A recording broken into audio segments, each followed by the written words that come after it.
Hey everybody, this is Carl back again for another Death Battle reaction video. I'm going to do two videos uh, today since it's very near to Halloween. I figured it'd be apt to do two videos in that vein of the Halloween season. So in this particular video, we'll be reacting to Leon Kennedy versus Frank West. Resident Evil versus Dead Rising. So this is going to be pretty fun. Just two iconic zombie fighters. Personally, I think Leon Kennedy is probably like the best character out of Resident Evil. This is right up there with like Wesker, personally. But I really wanted to get into this video because just recently they did like a new showcase, didn't even know it was happening, of Resident Evil 4 remake, and from what I saw, they doing some play homage to what we know of Resident Evil 4, but they kind of were making a true remaster, just like FF7 remake. Or no, it's definitely a remake, not a remaster. A true remake is that you still follow the roughly the same beats as the original game, but you throw into the mix certain twists that wasn't there before. I think that would be a proper remake, because people just kind of throw remakes out willy-nilly without considering what makes a remake good. But anyway, that's a different discussion. But let's check out this death battle. Surviving the undead apocalypse takes grit, perseverance, and an army's worth of firepower. With all that and some luck, these two became experts in zombie fighting. Leon Kennedy, the top cop and government agent in Resident Evil. And Frank West, the backyard wrestling MacGyver of Dead Rising. He's Wiz and I'm Boomstick. And it's our job to analyze their weapons, armor, and skills to find out who would win a death battle. As a child, Leon Scott Kennedy's father instilled in him a strong sense of justice. Following in his footsteps, Leon joined the police force, determined to uncover the darkest riddles and uphold the law. So, for his first ever assignment, he took the biggest challenge he could find. Instead of picking an easy job like dishing out dastardly parking tickets, he was off to Raccoon City to investigate a bunch of mysterious murders. His instincts were good, perhaps too good. Officer Kennedy wound up choosing the most challenging and dangerous assignment he possibly could have. Yeah, it turns out Trash Panda Town was due for a big old zombie outbreak, and Leon got stuck in the middle. How's that for hazing the rookie? He wasn't a rookie for long. After fending off the zombie threat and even taking a bullet from the grassy knoll, Leon was recruited by the American government as a special agent, bodyguard, and their go-to specialist for apocalyptic events. In all cases, the people that are bitten become infected themselves and go on to attack others. The only way to stop the spread of infection is to destroy the infectee's brains. Shoot them in the head. His training at the police academy turned him into a pretty tough guy, but as a special agent, he became unstoppable. All thanks to his extensive firearms training, extreme driving tests, and the study of tactical response scenarios. Guess what martial art they teach American Secret Service members? A traitorous Russian one called Sistema, and Leon is an Oh, just really quick, I want to say, people crap on Resident Evil 6, deservedly so.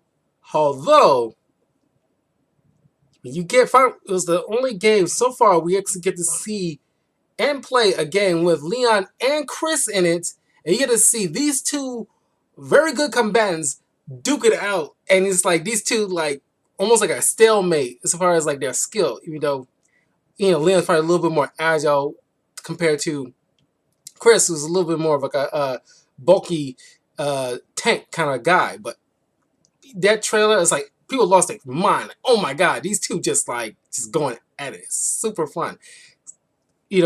All the crap that's in Resident Evil 6.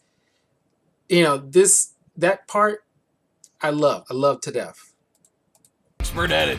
Systema is a free-form martial art focusing on disabling targets via pressure points and joints. While not specifically lethal on its own, Systema also involves quite a lot of training with knives and firearms. That's good, because I don't think fists would be enough to take on monsters like the tyrants, skinless dogs, and... is that Gene Simmons? Right, these bioorganic weapons, or BOWs, were far tougher than your ordinary run-of-the-mill zombie. Thankfully, Leon has the weaponry to take them on. Like, I He's really want to efficient with replay just about Resident any Evil kind of 4. gun, but like me, he loves Yeah, sorry for pausing, but I really want to play Resident Evil 4 again. But I tried to do that last year for October, but the controls were super tanky. I was like, there's no way I can go through an entire game like that. I can't. I don't remember it being that tanky when I played it back in the day. I think I played it on the GameCube. I can't remember. But the first Resident Evil game I personally owned was Resident Evil 0. Then I got Resident Evil 4. But I think Resident Evil 5 was the only Resident Evil game I actually finished to its completion. Resident Evil 4 is around the time I still needed memory cards and stuff, and somehow I couldn't find my memory card. I think my little brother was borrowing it at that time and lost it. So I got to the point of Resident Evil 4 when you dealing with what was the little guy, the Napoleon-looking dude. I think his name was like crap. I'm blanking on his name. But you know what I'm talking about, the short guy. After I defeated him, that's where I stopped. I couldn't find a memory card, so I couldn't really continue. And don't know why I didn't. I'm pretty sure I asked. No, I'm pretty sure I asked for a memory card, but it's like I didn't want to do the whole entire thing all over again. It was a lot. So maybe when the remake comes out, maybe I will, because I think it's coming out next March. I might get it and try it out.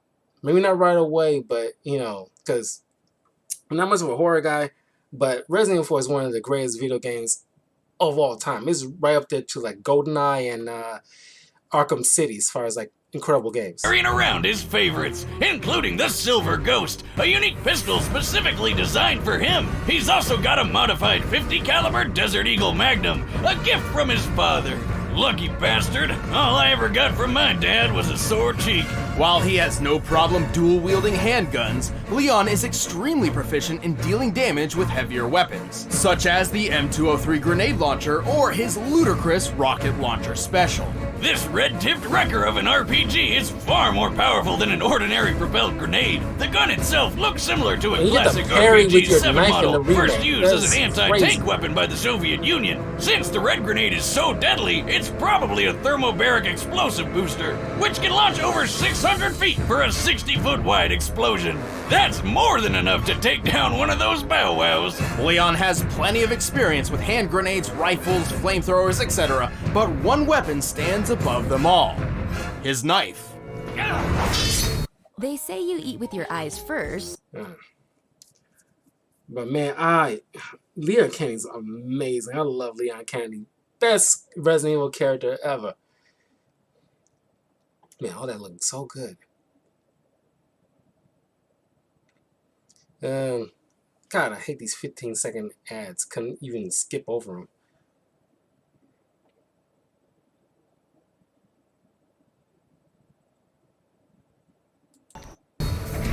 Oh yeah, Leon's combat knife is way more than some plain old bread cutter. He's practically magic when it comes to his skill with a knife. And if he gets hit, he'll be fine.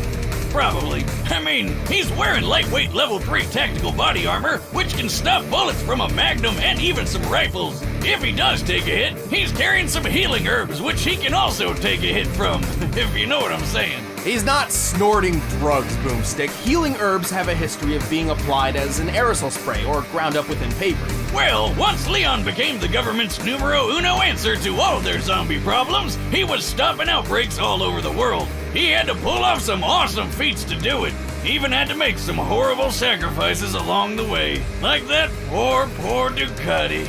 Leon is strong enough to crush a skull or even force open the jaws of a giant infected shark. The shark appears to be similar in size to a great white, which has a bite strength of nearly 2 tons of force. That shit's crazy! And speaking of which, let's talk a little bit about Leon's relationship with boulders. Relationship with what? Boulders! You know, they're like really big rocks. Think you would know that. Well, he fought Chris Redfield to a standstill, the famous boulder puncher himself. And while Leon doesn't seem to have Chris's brute strength, he did push over this giant rock with a little help. Leon is pretty quick too. He's dodged bullets, a moving laser grid, and Sadly, even that outraced was- this tyrant, which, according to the Inside of Biohazard Wait, guide, Sadler's could run not the up to short 43 guy. miles per hour. He's even thrown his trusty knife That guy. fast enough that this creepy guy didn't even react until, oh. The average time for a person to perceive and react to movement is a quarter of a second. Leon appears to be about 30 feet away from his target Salazar here, meaning he threw his Salazar. knife around 80 miles per hour.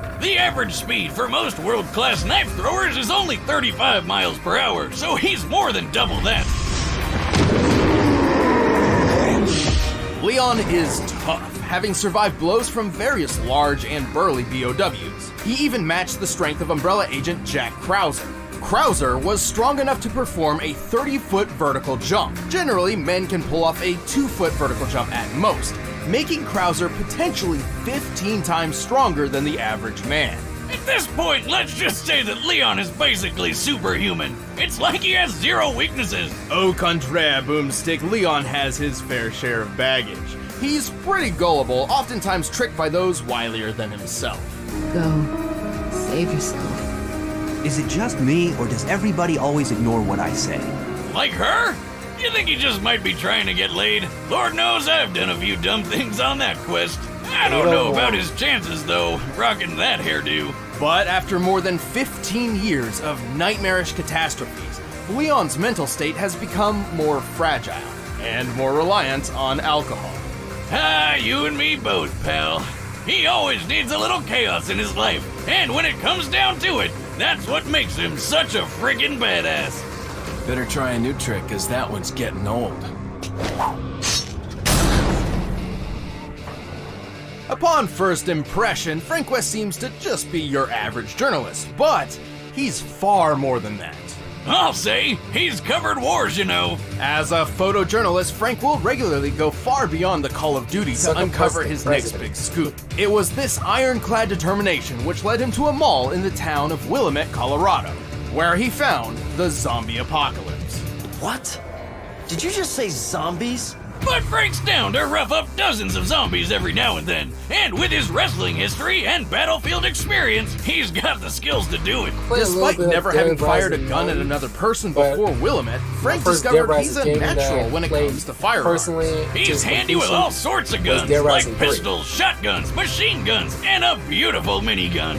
Oh, I love it. He's even got a Silver Ghost, a unique pistol specifically designed for government agent Leon Hey, wait a minute. But bullets can only last so long against a never-ending zombie horde, so Frank was forced to improvise. And thanks to being in a shopping mall, he had plenty of options. From obvious choices like sledgehammers, baseball bats, and chainsaws to out-of-the-box picks like shampoo, lipstick, lawnmowers, and a shopping cart, Frank has an uncanny ability to effectively weaponize pretty much anything he gets his hands on.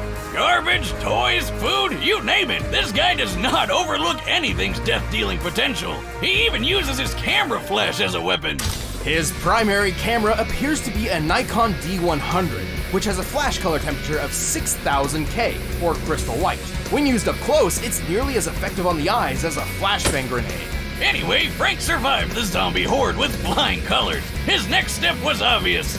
Profit from it. He became famous overnight.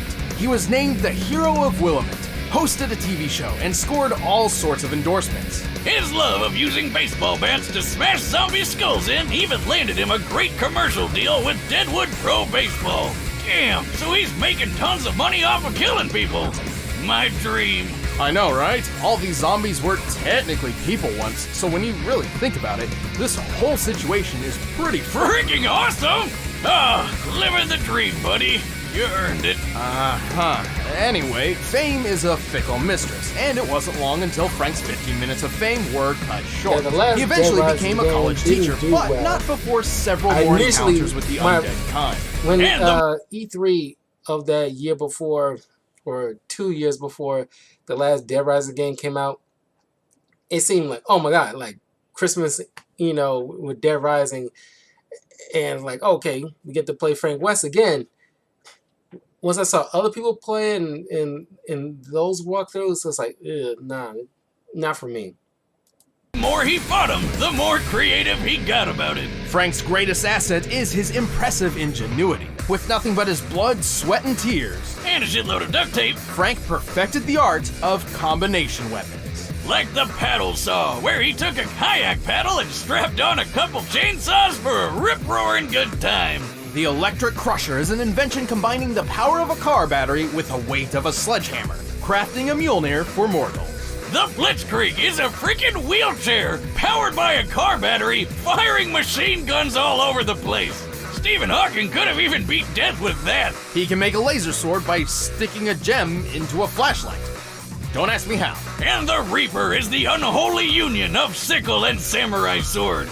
Wow, and all that is just scratching the surface. He's even got combo vehicles like the Exosuit, That's a suit made of slurping machines. which shoots ice tornadoes. Talk about cool, pun intended. Even stranger, Frank has used an arcade machine to miraculously copy some of the powers of fellow Capcom characters. You're a wizard, Frankie. No, he's not magic. These powers come directly from costumes most commonly obtained from the machine.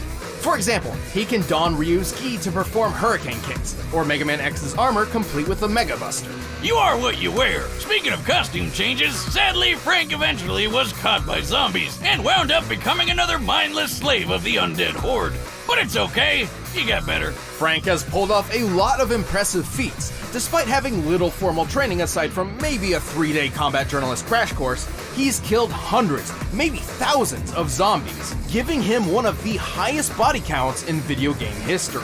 He's really strong too. He can pull a zombie's limbs and head off no problem. And in the exosuit, he's pushed around a 2-ton car. He's tough enough to survive long falls and devastating helicopter crashes with little issues. And he's quick enough to catch up to and board a train moving 15 miles per hour in less than 3 seconds. He can even hop off zombies' heads like a ninja so well that the zombies barely even notice. Wait, they don't notice that he's literally jumping off their heads? How the hell does he pull that off? Very carefully.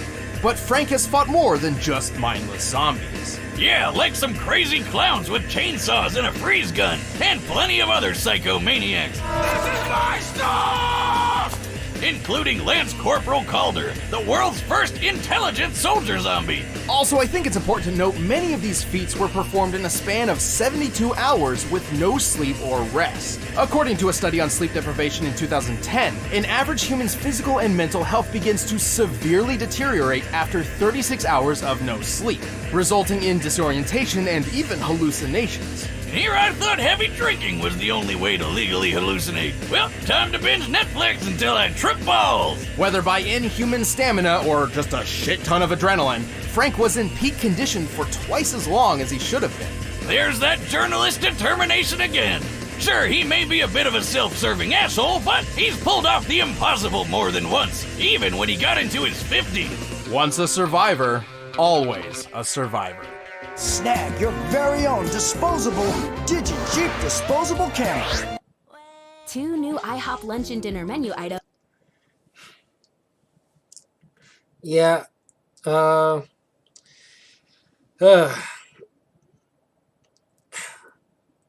mean, I gotta go with Leon Kennedy because it's like, you know, he actually like have the training. I mean, at least proper training by comparison to Frank. That's just me. Fantastic. I mean it. Seriously. I need a raise. All right, the combatants are set. Let's end this debate once and for all. But first, let me tell you about how you can be the Yeah, Blue Apron.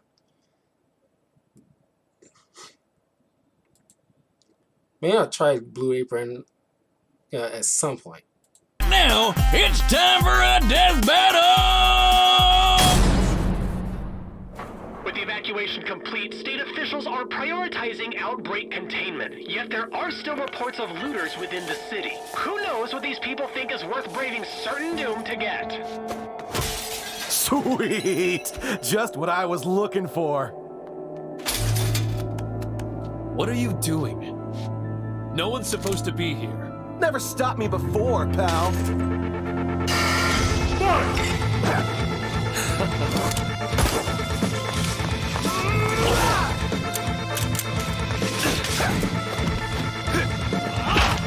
Batter up!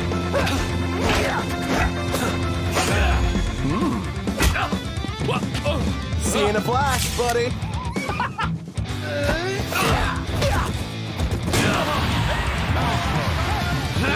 Oh, shit. Of course, you get zombies in there.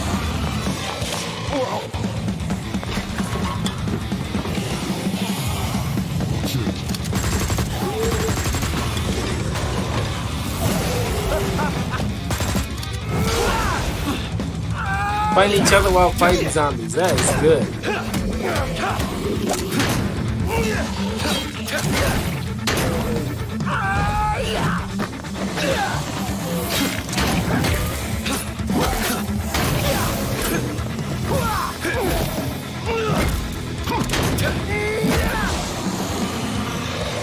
Give it up, man.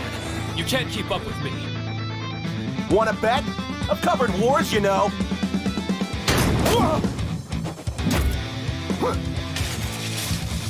That's nice, but I fought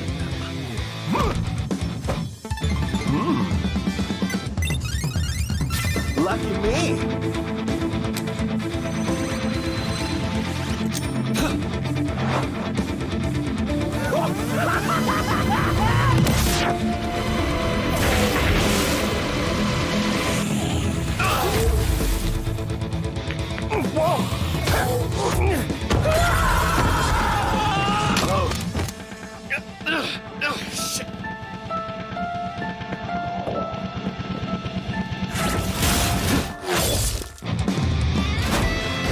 Nice to meet you. Why don't you chill out?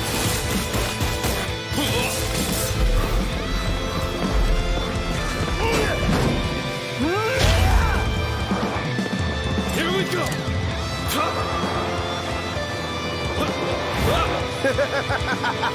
Yeehaw! It was ice fighting with you, buddy.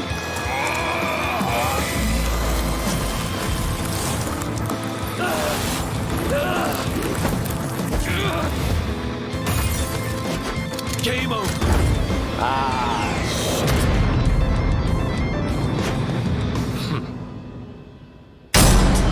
KO! Something tells me Frank won't be coming back from the dead this time. Frank's cheeky strategies and endlessly creative arsenal certainly put up a good fight, but in the end, Leon just had him beat in nearly every other category. Frank was one tough cookie, but Leon's superhuman abilities were just more impressive. Frank's pushed a 2-ton car, right? Yes, which is similar to Leon holding back the shark's 2-ton biting force. But his boulder feat was much more impressive. By comparing the boulder's size to Leon, it appears to have weighed around 9 tons at minimum. While Leon did have help pushing it, even half of 9 tons is much heavier than anything Frank's lifted or pushed. Leon and Frank seemed equally tough, but Leon was definitely quicker. Bullet timing, laser dodging, and hell, Leon's speed and precision with his knife on its own is more impressive than any speed feat Frank's got. But in the end, the most important question was whether or not Leon could cope with Frank's insane weaponry and unpredictable creativity. But Leon's seen plenty of crazy shit in his career and fought lots of surprising and off-putting monsters. His years of formal training and more consistent combat record certainly lent him the experience needed to win. He's survived numerous battles with enemies powerful enough to one-shot him, and he's shown plenty of creative strategy and critical thinking mid-fight. Like when he fought Tyrant Glenn, using momentum from his own injuries and throwing a friggin' motorcycle through the air. Leon was just too fast, too strong, too experienced, and too badass. He was frankly on his game. The winner is Leon Kennedy. Yeah, I mean, duh. Yeah, it's just, duh. But I'm not sure anybody who would disagree with that assessment, because, I mean, like, he's trained to actually fight. He was first trained as a police officer before the zombie apocalypse even happened in the Resident Evil canon. And then it just made him more effective when he fought as a bodyguard for the president and assigned to take on, zombie-related situations, with the Las Plagas and what have you, and came out on top. So he only just got better. Well, Frank kind of rested on his laurels a bit after just, after the first game, and then came back in the fourth game. So it was like a gap in between. I think he only showed up as like a cameo or something in the second game. I'm not sure. But as good as Frank was, it's he's pretty much had to rely on improvisation a bit. But let me know what you guys think below. Don't forget to support, definitely Death Battle. Those guys are fantastic. They do great work. And definitely check out my other Death Battle videos that I react to.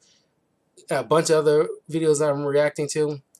I'm trying to get to subscribers, just 90 subscribers short of 400, so I can meet the goal of doing a Hot Ones Challenge milestone video.